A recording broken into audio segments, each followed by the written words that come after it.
Ano novo, vida nova.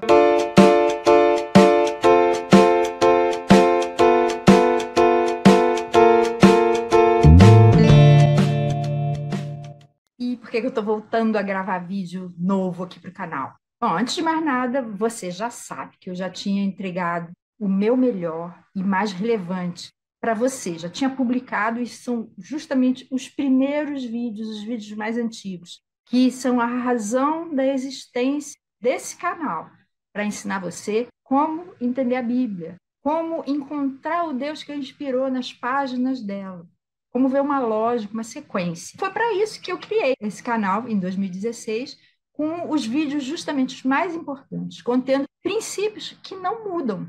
E eu sempre considerei que o destaque deve ser para Deus e para a sua palavra santa, e não para mim. Por isso, eu não hesitei em tirar um período sabático de 2 anos para colocar em prática os projetos que eu vinha adiando, desde que eu criei o canal. Mas, se você assistiu ao vídeo de despedida, não foi adeus, foi só um até logo, eu havia avisado que eu faria novos vídeos, se surgisse alguma coisa relevante para eu compartilhar com você. E agora eu percebi que eu tenho algumas coisas relevantes, sim, porque eu percebi algumas coisas, alguns problemas. Primeiro, a internet, as pessoas que a frequentam, querem vídeos novos, frequentes e curtos, e não vídeos longos, antigos e esporádicos, porque acha que só o que é novo é que tem valor. E fica aqui até o meu alerta para você. Cuidado, porque assim você corre o risco de achar que a Bíblia é uma velharia e não vale nada. E ela está longe disso. Não despreze no conteúdo da sua Bíblia. Então, o que eu resolvi fazer a partir dessa constatação do que a internet busca? Vídeos mais curtos, dos vídeos originais, com link para quem quiser assistir o vídeo completo. Outra coisa que eu resolvi fazer foi trocar a música da vinheta, colocando uma música que não seja tão estridente. Eu gosto daquela música. Mas eu reparei que o meu marido, quando vê algum vídeo de algum canal que ele não conhece, que tem a vinheta estridente, ele simplesmente pula sem nem olhar o conteúdo. Como eu não quero que façam isso no meu canal, eu resolvi então mudar a vinheta. Resolvi também que, em lugar de publicar uma vez a cada mês, a cada 2 meses, uma vez por semana, eu resolvi publicar 3 vezes por semana. Vou trazer para você, às segundas-feiras, uma lição do Antigo Testamento, às quartas, uma lição do Novo Testamento, e às sextas-feiras, uma forma como Jesus é revelado, anunciado no conteúdo da Bíblia. Algumas são até surpreendentes, caso você não tenha assistido a todos os vídeos da playlist de como entender a Bíblia. E falando em playlist, eu resolvi criar 2 playlists novas para esses vídeos que eu vou publicar 3 vezes por semana. As lições vão estar na playlist Lições Bíblicas em quase sempre 3 minutos, que essa é a duração da maioria delas. O modo como a gente vê Jesus em cada um dos livros da Bíblia vai estar na playlist Jesus em toda parte. E algumas vão surpreender você. A segunda constatação a que eu cheguei é que a igreja mudou muito nesses últimos 5, 6 anos. Não é toda a igreja, mas é uma parcela bastante grande e que ocupa um espaço importante na mídia. Se você considerar que os meus vídeos mais novos já têm 2 anos de publicados e que os mais antigos e mais importantes de todos podem chegar a 6 anos, que são de 2016, a gente já vai começar 2023, esses vídeos podem gerar entendimentos equivocados nas pessoas que, com a cabeça de hoje, com o contexto de hoje, vierem assisti-los. Por isso, eu resolvi fazer vídeos novos como esse aqui que você está vendo agora, para contextualizar semanalmente os vídeos da semana seguinte. Então, todas as quintas-feiras, eu vou publicar um vídeo novo para contextualizar, para esclarecer alguma coisa que eu vou estar falando no vídeo da segunda, da quarta ou da sexta-feira da semana seguinte. Eu percebi com isso que eu ainda até tenho bastante coisa para dizer sobre quem a gente está se tornando e sobre o que a Bíblia fala a respeito dessas coisas. Caso alguém queira ouvir, claro. E se não for hoje, eu tenho consciência. Pode ser no futuro. Principalmente porque o meu compromisso com você é em trazer a verdade bíblica segundo eu a compreendo. Tanto que esse canal é By the Book, Bíblia aos meus olhos. E o meu objetivo é confrontar, não é passar a mão na cabeça, mas sim confrontar, que é isso que a Bíblia faz com a gente. E encorajar cada um de nós, a mim e a você, mas sem ofender. Eu não quero ofender, né? Tem gente que tem partido muito para briga, para ofensa, para pisar, para dividir. Meu objetivo não é esse. Meu objetivo é que nós todos possamos crescer juntos em direção à semelhança de Jesus. Esse canal é justamente para as pessoas que querem crescer, que querem aprender. E fica aqui o meu recado. Caso você tenha como único interesse debater, eu já tive muito problema com isso. E eu não quero debater. Se você quer debater ou mesmo brigar, esse canal não é a sua praia. Essa praia aqui é para quem está querendo aprender. É para isso que eu estou aqui. Então, se o seu objetivo é outro, fica o meu convite, com educação, com gentileza. Procure outro lugar. Bom, então na semana que vem, a gente vai ver uma lição sobre o livro de Esdras, outra lição sobre o livro de Filipenses e Jesus no livro de Oséias. E esses vídeos vão abordar o cativeiro babilônico, a oração por pessoas difíceis e a libertação do povo de Israel do Egito. E o fio condutor que existe entre todos eles são as promessas de Deus. Então vamos dar uma olhadinha no livro de Jeremias, que é o livro que a gente vai ver na segunda-feira. O texto base é Jeremias 29, dos versos 10 a 14. Esse texto é justamente a profecia de Jeremias a respeito da duração do cativeiro da Babilônia. Levou 70 anos. Assim diz o Senhor: quando se completarem os 70 anos da Babilônia, eu cumprirei a minha promessa em favor de vocês, de trazê-los de volta para esse lugar. Porque sou eu que conheço os planos que tenho para vocês, diz o Senhor. Planos de fazê-los prosperar e não de lhes causar dano. Planos de dar-lhes esperança e um futuro. Então vocês clamarão a mim, virão orar a mim e eu os ouvirei. Vocês me procurarão e me acharão quando me procurarem de todo o coração. Eu me deixarei ser encontrado por vocês, declara o Senhor, e os trarei de volta do cativeiro. Eu os reunirei de todas as nações e de todos os lugares para onde eu os dispersei, e os trarei de volta para o lugar de onde os desportei, diz o Senhor. Então, esse texto mostra que Deus tem planos de prosperidade e de bondade para nós. E só Ele os conhece especificamente. Claro que existem os princípios que são revelados na Bíblia, e a Bíblia nunca se contradiz. Mas saiba que muitas vezes é só Deus realmente que sabe qual é o plano que Ele tem para você ou para mim.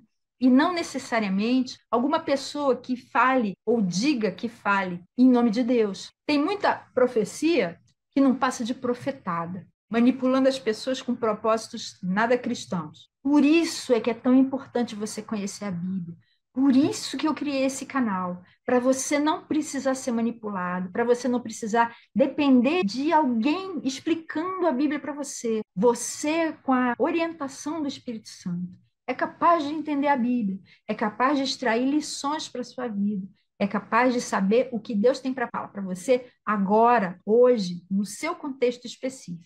E ele fala que ele vai deixar que a gente o ache se a gente o buscar de todo o coração, a ele, e não a igreja ou ao líder fulano. Se você buscar a Deus com sinceridade, com humildade, e não tentando forçá-lo a fazer a sua vontade, ele vai se deixar achar.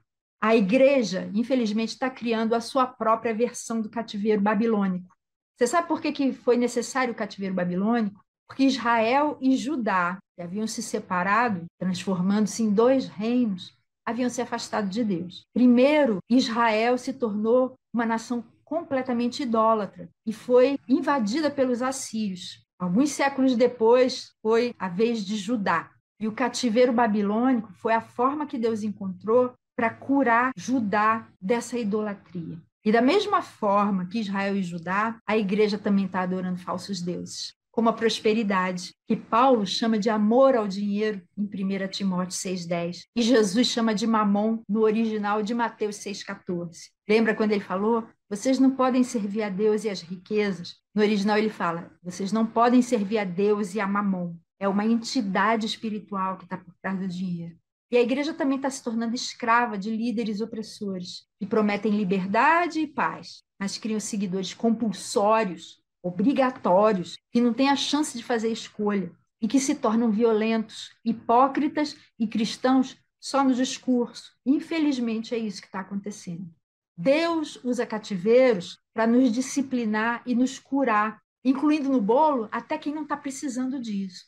Quando foi a invasão da Babilônia, seguida pelo cativeiro, Ali nesse bolo foi levado Daniel, foi levado também Ezequiel. Eram pessoas fiéis a Deus, eram profetas. Daniel era um rapazinho de 17 anos ainda. Ezequiel já tinha mais de 30, era sacerdote. E os dois foram levados também no bolo, mas foram usados por Deus lá na Babilônia para cumprir os propósitos que ele tinha para a cura do seu povo. E Daniel e Ezequiel também precisaram fazer escolhas morais. Então, seja você alguém necessitado de disciplina, ou seja você como Daniel e Ezequiel, que foi só ali no bolo. Todos nós precisamos fazer as nossas escolhas morais diante de Deus. E no final, o objetivo de Deus é nos restaurar, ser o remanescente fiel que volta ao seu próprio lugar, como ele promete nessa profecia de Jeremias. E fica aqui uma palavra específica para você, nesses tempos tão turbulentos aqui no Brasil, pós-eleições. Eu não sei em quem você votou,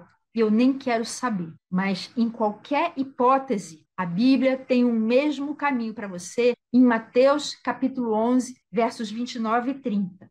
Tomem sobre vocês o meu jugo e aprendam de mim, pois sou manso e humilde de coração, e vocês encontrarão descanso para as suas almas, pois o meu jugo é suave e o meu fardo é leve. O caminho que a Bíblia tem para você, tenha você votado na direita, tenha você votado na esquerda, tenha você votado no centro, tenha você anulado seu voto, tenha você fugido da eleição e ido para a praia ou para a montanha, tenha você feito o que for. A Bíblia tem o mesmo caminho para você. Tome o jugo de Jesus. Não o de algum pastor, ou bispo, ou profeta, ou apóstolo, ou padre, ou papa, etc. Não. Tome o jugo de Jesus sobre você. Aprenda dele, que ele é manso e humilde de coração, não violento e impositor. E encontre descanso para sua alma, com base nas promessas dele, especialmente as promessas bíblicas, não as promessas de líderes ou profetas interpretando a Bíblia. As promessas bíblicas que estão ali claramente para você. Leia a Bíblia para saber que promessas são essas. Foi a mesma mensagem, essa mesminha que eu falei para você. Foi a mesma mensagem que Jesus deixou para todos os discípulos dele, que incluíam um cobrador de impostos, que a Bíblia chama de publicano, de extrema direita, chamado Mateus, que escreveu um evangelho, o primeiro evangelho, o evangelho de Mateus. Incluiu também o revolucionário de extrema esquerda, Simão o Zelote, e também inclui todo mundo que fique entre esses dois radicais, ou seja, nós todos. Quer você encare o novo governo como disciplina de Deus para a sua vida, como refrigério para o país, ou como o que for que você pense, entregue tudo, inclusive as suas frustrações e as suas esperanças, nas mãos do nosso Senhor Jesus Cristo, cujo reino não é desse mundo. E esse é um dos equívocos da igreja. Você lembra de Jesus dizendo lá em Marcos 12, 17, deem a César o que é de César e a Deus o que é de Deus? Será que a política é de César ou é de Deus? Mas Jesus é o único, esse sim, que pode te libertar de verdade. Falando agora sobre o vídeo de Filipenses. Vamos dar uma olhadinha no texto de Filipenses que está no capítulo 1, versos 3 a 5. Agradeço a Deus toda vez que me lembro de vocês. Em todas as minhas orações em favor de vocês, sempre oro com alegria, por causa da cooperação que vocês têm dado ao Evangelho desde o primeiro dia até agora. O que a gente vê agora acontecendo na Terra, na nossa história, não é a palavra final, e sim o que Deus tem em mente para aquela determinada pessoa. Então pense nas pessoas por quem você ora. Pense em alguma pessoa especialmente difícil de você orar, e você pensa, só Deus mesmo. Deus é que sabe o que ele tem em mente para aquela pessoa. Isso vale para todo mundo. Os filipenses, agora que Paulo estava escrevendo essa carta, eram assim, pessoas que davam alegria para ele. Mas como é que eles eram antes? Você já parou para se perguntar? Atos, no capítulo 16, conta a história de como é que o evangelho chegou em Filipos, a cidade onde os filipenses moravam. Então vamos olhar lá, Atos 16, a partir do verso 12, eu não vou ler tudo, vem contando essa história. Se você quiser ler depois, dá uma olhadinha. Paulo e Silas, ou Silvano, foram para lá. Aconteceu uma confusão danada por causa de dinheiro, porque eles encontraram uma escrava que era possessa de um espírito adivinhador e eles expulsaram aquele espírito, ela foi liberta. As adivinhações que ela fazia traziam lucro para os donos dela. Os donos não gostaram da perda dessa fonte de dinheiro e os acusaram falsamente de serem propagadores de costumes que eles consideravam esquisitos, estranhos para eles. Então, por causa disso, Paulo e Silas foram açoitados, severamente açoitados, que a Bíblia fala, e presos, por causa dessa confusão toda originada pela perda financeira dos donos de uma escrava. Eles estavam completamente machucados e estavam na prisão. O que eles fizeram? Eles resolveram orar e louvar a Deus de noite. Por volta da meia-noite, eles estavam lá, louvando a Deus e orando. E sabe o que aconteceu? Veio um terremoto que libertou todo mundo, só que ninguém fugiu.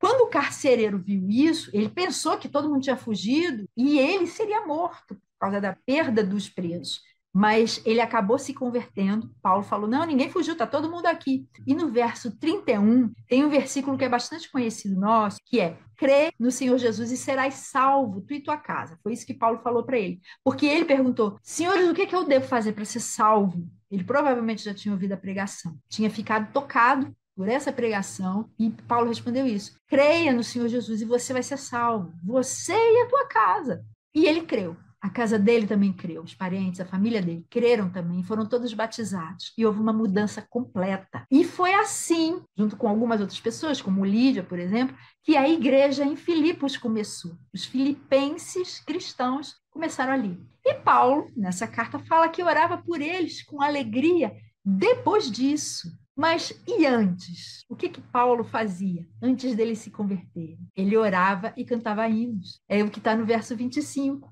Por volta da meia-noite, quando estava preso, Paulo e Silas estavam orando e cantando hinos a Deus. Os outros presos os ouviam.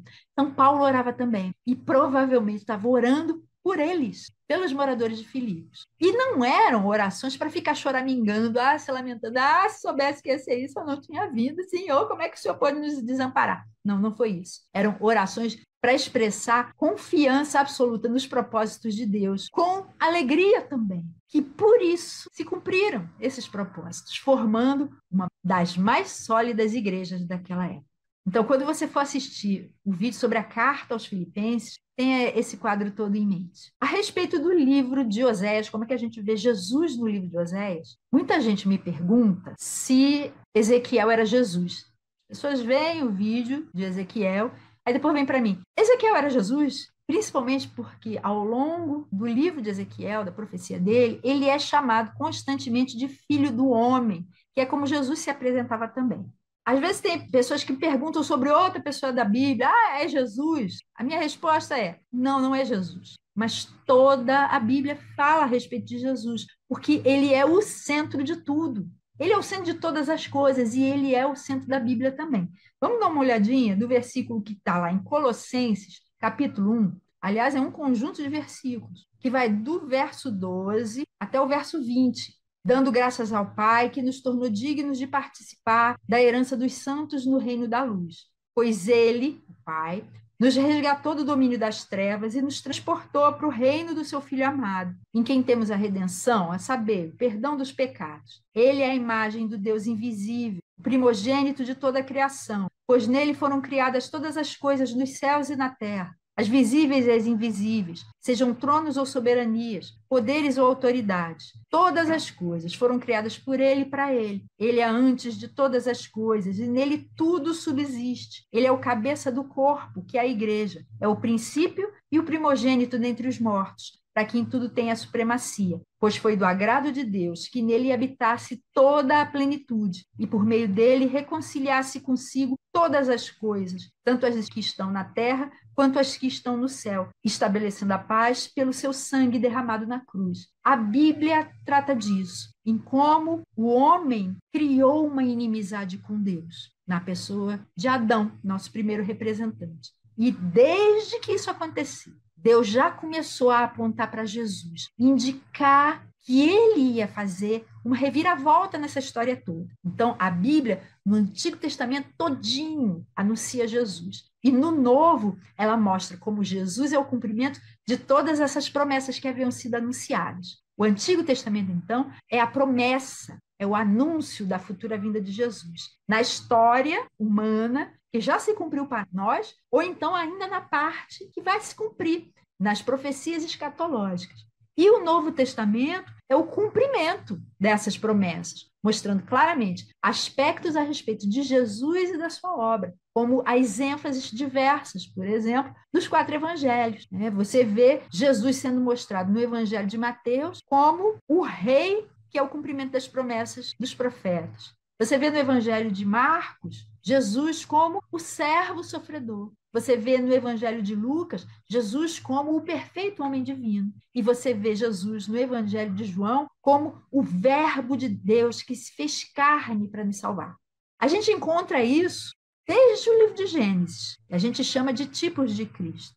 Os tipos de Cristo aparecem na forma de pessoas, por exemplo, como Adão, que eu já falei, nosso representante, como o libertador Moisés, como o rei segundo o coração de Deus, Davi. A gente também pode ver tipos de Jesus em objetos, como a arca de Noé, que salvou a espécie humana da extinção, como a serpente de bronze, que curou pessoas envenenadas no deserto, lá no livro de Números, ou como o tabernáculo, que era um templo móvel que acompanhava as jornadas do povo de Israel. Ou então, a gente pode ver tipos de Jesus na forma de acontecimentos, como o sacrifício de Isaac por Abraão, a libertação da escravidão no Egito, ou a permanência de Jonas por 3 dias e noites dentro de um grande peixe. No Antigo Testamento, esses personagens, que sejam pessoas ou objetos ou acontecimentos, a gente chama de tipos de Cristo, mas também existem alguns no Novo Testamento. Por exemplo, Paulo, quando lá em Atos Jesus fala que ele foi escolhido para completar os sofrimentos de Cristo,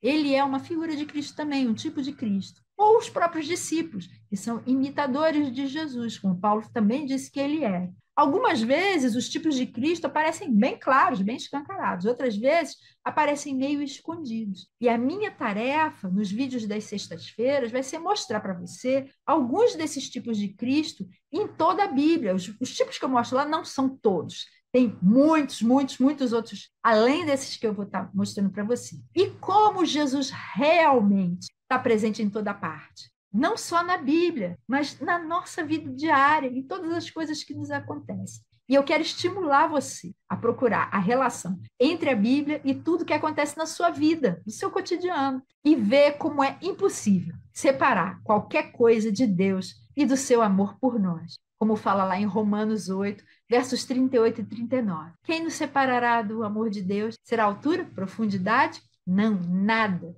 Nem coisas do presente, nem do porvir, nada, absolutamente nada, pode nos separar do amor de Deus e do cumprimento das suas promessas. Na semana que vem, a gente vai se encontrar, então, nas lições do Antigo Testamento na segunda-feira, na lição do Novo Testamento na quarta, vendo Jesus em um dos livros da Bíblia na sexta-feira e no vídeo novo da quinta, inclusive com link para os vídeos completos e um livrinho grátis para você baixar, com um resumo de todos os livros da Bíblia. Esse é grátis mesmo. Você não vai precisar nem me dar e-mail, não vai precisar me dar telefone, não vai precisar me dar nada. É só baixar. Meu objetivo é ajudar você. Você quer entender a Bíblia?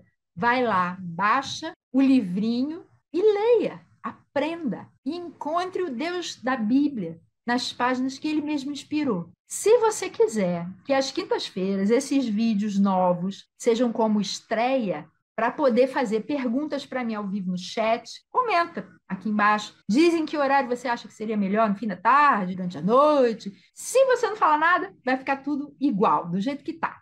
Eu queria muito agradecer por você assistir esse vídeo, os outros vídeos e esses vídeos novos também. Muitíssimo obrigada pela sua audiência. Se você gostou e quiser achar de uma maneira mais fácil o vídeo que você gostou, deixa o seu like. É assim que eu faço para achar facilmente os livros que eu gosto no YouTube. Eu dou like. Fica lá nos vídeos marcados com gostei. Se você conhece alguém que pode ser ajudado pelo conteúdo desse vídeo, compartilhe com essa pessoa. Se você quiser ser avisado dos lançamentos, dos novos vídeos que eu vou publicar aqui no canal, para você não esquecer, se inscreva e ative o sininho. Se não quiser, tudo bem, não precisa.